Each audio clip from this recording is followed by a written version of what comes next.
Hello there, friends. Welcome back to the channel. It's day 9 of Inktober and time for the ninth illustration out of the 31 for this month. Now, a quick note here. Thank you very much for the amazing amount of support that you have been giving me on the Inktober series as well as the Indelibius podcast. It really means a lot and it just acts like this fuel for pushing me forward.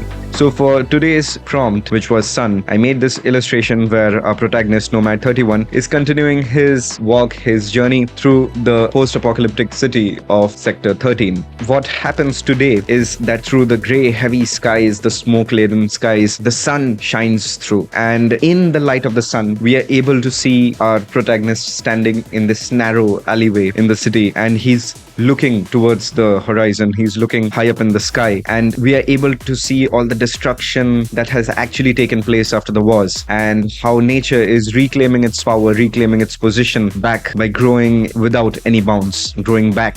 I really hope that you like this illustration process. So grab a cup of coffee, get your favorite snacks, and enjoy the show.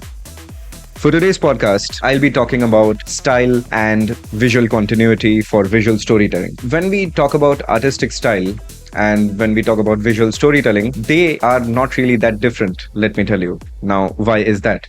Even if you are making single piece compositions and you are planning on making multiple of these single piece compositions, such as I'm doing for the Inktober challenge, then what you need is sort of a harmony, sort of a continuity in between these illustrations. You can't just make two very different looking illustrations and call them similar. No, that doesn't happen. I cannot make one abstract picture and then make another very realistic looking picture and just call them a part of a single story. Yes, it is an artistic choice sometimes and you can do it. You are free to do it. But if you're looking for a harmonious story, if you're looking for a harmonious visual storytelling style, then this is really not the way to go. When we talk about style, we mostly think about this artistic style which is going to stick around for a lifetime. But let me tell you, it doesn't happen. Artists and illustrators, especially illustrators who are visual storytellers, keep changing their style multiple times throughout their lifetimes. You will see artists evolving their styles hundreds or even thousands of times depending upon the type of works which they do, depending upon the number of projects they complete. For instance, here for the Inktober series, I chose this particular style for my illustrations and I'm going to continue this. I'm going to hold on to this style till the end of Inktober or till the time I want to continue the story of Nomad 31. And this is an artistic choice which you need to make right at the time when you are thinking of starting a series, because the fundamental aspect of visual storytelling is that you are going to influence your audience. You are going to convey a story to your audience in a unique visual language.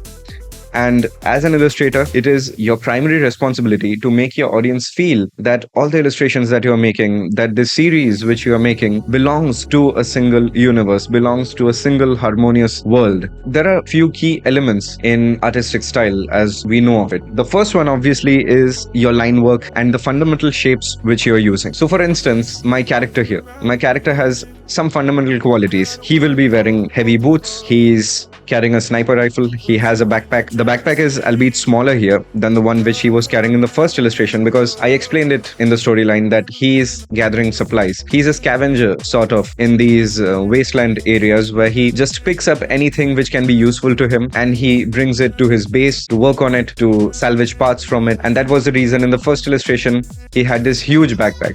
But obviously, he is still carrying his stuff around. So he has a smaller backpack with a place for his sniper rifle. He wears a cap to save himself from the harsh sunlight, from the harsh conditions. And depending upon the type of weather, upon the type of climate which I want to convey, I'll change up his clothing a bit each time. The fundamental shapes of my character, they remain more or less the same. The silhouette of my character more or less remains the same. Even if I'm thinking about conveying him in some different type of clothing or in some different kind of a look, I need to find a story element which justifies that look. So the shapes, the silhouettes do remain very consistent throughout your story. Now, if you think about this from a comic book or a manga or a graphic novel perspective, then this is a very, very common thing in those types of visual storytelling areas. Because in comic books or in mangas or in graphic novels, as I said, you don't really have much to play with because you need to maintain a consistent character design throughout. You need to have character design sheets where you decide what your character will look like in different attires. You will have seen that in most of the comic books or in most of the graphic novels, our main character mostly remains the same throughout. They mostly wear the same type of clothing. Even famous cartoon characters, take Mickey Mouse for example, they wear the same clothing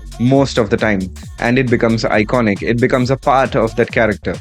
So this is how shapes and silhouettes are also influenced in your visual storytelling as important elements to maintain consistency and style. Now coming to lines. Line work is obviously another thing. The line weight which you use, the style which you have, the shading and the textures which you add, all these are parts and elements of the style of your visual storytelling, the style of your illustration. And if you're planning on maintaining this style consistently throughout, then you need to decide on a particular set of tools.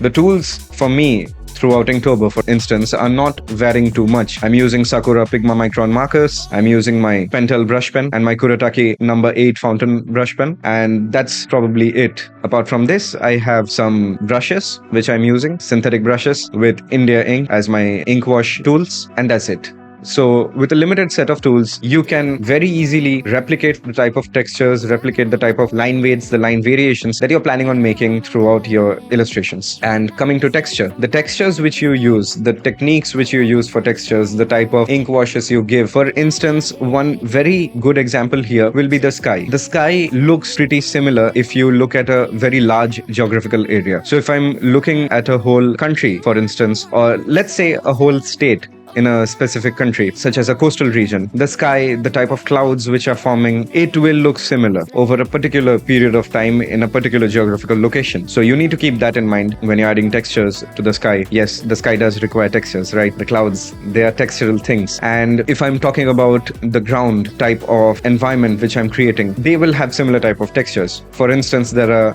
types of vegetation, there are types of algae, there are type of rocks, there's a type of soil, the texture of the soil, everything will remain consistent with a particular geographical area. There will be plants which are found native only to a single place. For example, you are going to find mangrove trees in brackish saltwater areas, and you are not going to find mangrove trees right in the middle of a city. No, that doesn't happen. You are going to find them in these brackish waters. So these are things which create a harmony in the types of scenes which you're planning upon. So if you're planning upon making a single scene in a single location, then the next scene might have different types of textures, it might have different geographical location. But if you're planning on making multiple scenes, such as I am doing here in sector 13, then you need to have some consistency in the style of the buildings, in the style of the line weights, in the style of the textures which you're using. Now, coming to another important part, symbolism and composition. Symbolism is a very complex topic. If we talk about it, I'll make sure to make a video on it. And symbolism basically means the use of symbols and adding a layer of meaning to your illustrations. So for instance, the sun here, the sun in this illustration signifies some kind of a hope. It signifies some kind of light, this huge ball of energy, right? The sun is this huge ball of energy which is emanating light continuously. And it symbolizes this ray of hope which might still be existent in this post-apocalyptic scenario. So using symbolisms of these type, keeping the symbolism consistent will play a huge part in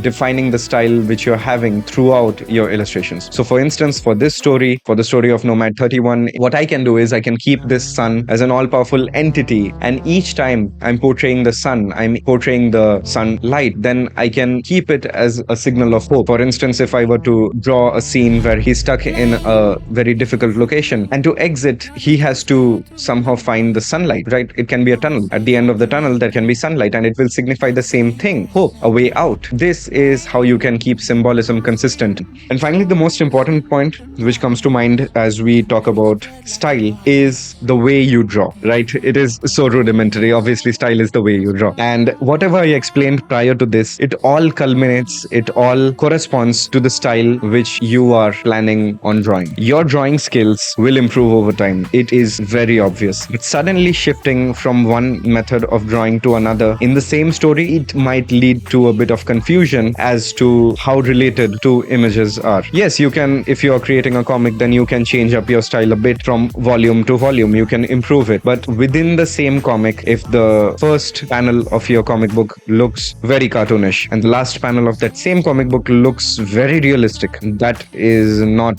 going to make the cut, right?